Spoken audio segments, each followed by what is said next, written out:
Good evening, everyone. Here's your co-host for the Lions Pride podcast. I am Jerry. Tonight we are speaking with International Director Bert Nelson from Multiple 5M. This is the second time I've been able to meet up with them and kind of chit-chat and get some good feedback and information from them. And so, Bert, why don't you tell us a little bit about yourself and your Lions journey? Well, hello there. I'm Bert, and I joined Lions back in 1991. And what's interesting is it's been a long journey, so to speak.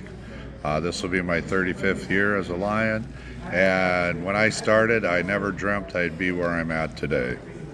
I just joined the Lions Club in New York Mills, Minnesota, to become part of the community and get to meet more people there and become part of a larger community, so to speak. Very Little nice. did I know that my community, because of Lions, would end up being worldwide. Yes, I mean, it just keeps going. And speaking of your journey and just your current as the international director, what do you see as the biggest challenge facing Lions Club today, and what can the local clubs do to overcome it? Well, the biggest challenge today is many Lions clubs are what we're calling aging out. They have forgotten to ask people to join their Lions Club. They've gotten comfortable with the people that they know, and they haven't brought in new people to be part of their community. That is our biggest challenge today, is growing our clubs, because if we can't be replaced, how can we grow? Exactly. How can we move yeah. up? And that's the problem in many communities. They feel that they're the only ones that can do everything, and there's many other people in your community that want to be a part of this organization, part of your community, and help it grow. Right, yes. And that aging out little fragment you used, the club when I originally joined was the Huachuca City Club down in Arizona, and I considered that club as an aging out when I joined. When I first joined, I was 42, the youngest member there. So they were down to 5 members. Ooh. So my boss at the time, well, she's still my boss, she invited me to go to a meeting, and it just kind of resonated with me because I like giving back. I like volunteering and helping the community out. And so I joined within like 2 weeks, started up, and then just kept recruiting. Now they're up to 23. Good for you guys. I've brought in my oldest daughter. She's a Lion now. She's brought in her boyfriend, so we got the even younger crowd coming. And then my youngest daughter, she goes around, and you saw her last at the Multiple convention. She likes to play Leo the Lion, so she comes around everywhere, and she's ideating it of becoming a Lion as well. Good. So I was like, cool. Then did some research one weekend, and I didn't even know this. My mom, who's passed away many years ago, she was a Lion in the Huachuca City Club. Wow. I had no idea about it.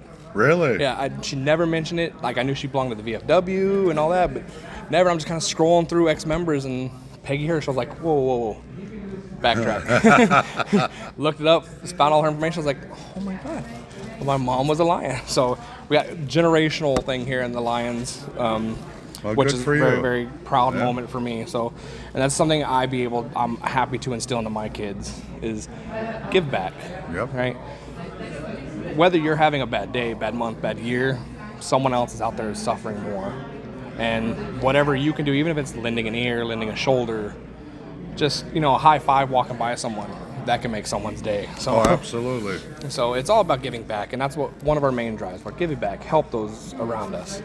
Because when we help one, we help millions. Oh, yes. Right? That butterfly effect, yes. You never know what it's going to Right, do. yeah. So, speaking of like membership growth and things like that, many clubs are working to attract new members while retaining their existing ones. Everyone's heard of the June drop, right? So we're kind of monitoring that now because we're towards the end of June. What successful membership strategies have you seen that any club can implement? The most successful clubs are the clubs that encourage fun, as in fun in their service projects. They're all working together. They're all smiling. They understand what the purpose of the event is. And again, it comes down then to communication. and working well with each other, the fellow man or gal that you're working with. Right. And everybody knows what your purpose is. But the biggest thing is understanding why you're doing this, because you want to share opportunity, and if you're fundraising, that this is going to help somebody else. The biggest problem that most clubs don't get to hear is the thank you from the people that we give to. Right, yes. So I've been fortunate enough to have a few of those, and I'm going to offer a thank you to everybody that's ever given to any foundation in your state of Arizona, or to LCIF, or to whatever. Your donation has made a difference. Yes. And people don't understand that, so I want to say thank you on their behalf for giving, because you did make a difference. Yes, and it's whether you're in it for those thank yous or not. Like me personally, just seeing a smile, that's a thank you. That's it. Right. I can go back to a couple different things that are Huachuca City Club, where I started. Sweet old lady, right? She never asked for anything. She'd always come to our breakfast, our bingos, just to have fun. She came in and was like, hey, I need help, and I can't remember the exact thing because it was a couple years ago. And we didn't even blink an eye. Right. We're like, okay, here you go, done. Boom. Another one for the younger generation, it was brought to our attention that somebody in one of the local school districts was overspent in their lunch account, and their parents fell on hard times. Dad lost his job, mom struggling. They came to us because they knew the family of one of our Lions, and we're like, okay, what do you need? Again, brought it to the board. Board didn't hesitate, right? Whether we've seen that kid or not, we just know that kid now has lunch the rest of the school year, and then the next school year already. Good. Something she does not have to worry about, the parents don't have to worry about, and it's that selflessness, right? It's not about us, it's about them. And that seed hopefully we planted with that parents and that kid, that hey, Lions was there for you. Can you come help Lions be there for someone else? Absolutely. So get that, what we've talked about all weekend, right, is planting those seeds and getting that succession plan going, and where one thing can strike one person and they say, hey, Lions did this for me. And they just got building and building. Because you never know what person that you're talking to or what event is going to make a difference. Exactly. And the biggest thing is, whatever event you're doing, or wherever you're at with a Lions shirt on or a Lions pin, people are listening to you. Yes. Our words have strength. And that's the biggest thing, because people are listening and watching. Yes. So always be positive. Always be positive, 100%. I like that. Always be positive. I try to live my life that way. There's no time for negativity. No. There's enough of that in the world. Let us be that yellow light of positivity. Absolutely. Absolutely. So coming into one, I believe this is your last year as international. Last week. Weeks. Yeah, you're coming down. So in the next 5 to 10 years, what do you believe that the Lions organization will look like, and how can today's leaders that were here this weekend and going to Hong Kong next week, week after, how can they prepare for that future? Well, that's the thing that we need to do, is long-range planning. Not just the end of this year. We need to figure out in 5 years, 10 years, 20 years, where do we see Lions going? And if we're not willing to embrace change, change is going to happen, and it's not going to be the way we want it to. Yes, I agree with that. So that is why we have Mission 1.5 right now, where we have to change the culture, especially here in the United States, CA1, on membership. Because we have not had membership growth here for over 40 years. It's been a while. So I've been in Lions for 35 years, never seen growth, for the multiple. So we need to make changes. We have to change that attitude. And again, it comes back to everybody's feeling comfortable. Well, I always like to use the adage of, clasp your hands together. Now change it over one finger. How's that feel? Well, everybody says that feels strange, uncomfortable. Right. Well, get over it. That's Yes. change. We have to do that, or otherwise we will not be here in 20 years. That's a good point. I believe in change. Change isn't always easy. It's never really going to be easy. But if you fail to change or refuse to change, you will get left in the past. Absolutely. And if we don't change as an organization, that 1.5 mission will get further and further away because we're just going to keep backtracking, and then we're going to have even a bigger mountain to climb. Absolutely. Like what incoming International President Mark said today, or all weekend, that bike trail going up that mountain is just going to get bigger and bigger and bigger. So, Bert, I do appreciate you joining us tonight. I know it's been kind of a couple weeks in the planning, and both getting busy, and you getting pulled one way, I get pulled another way. So I appreciate you being able to sit down with us tonight and have a couple words and chats. Oh, I loved it.